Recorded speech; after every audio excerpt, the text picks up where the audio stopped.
Menjelang malam pergantian tahun, sejumlah pedagang arang di kota Palembang mulai kebanjiran pesanan karena banyaknya masyarakat yang akan merayakan pergantian tahun baru dengan berkumpul bersama keluarga dan teman sambil membuat bakar-bakaran sate, jagung, pempek panggang, dan sebagainya menggunakan arang.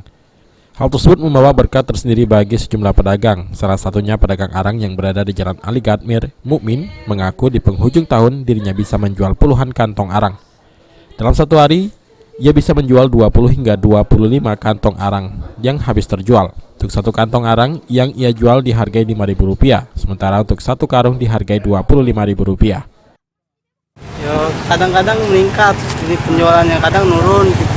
Biasanya kita satu bungkus itu berapa dijual? 5.000-an. 5.000 ya? Itu kan berapa Kak jual? Ya. Karungan 25.000. 25 untuk karung itu ya? Kalau sehari itu kadang 20 kantong sehari. Itu menjelang tahun baru itu? Iya, tanggal 30-an, 31. Heru Wahyudi, PAL TV.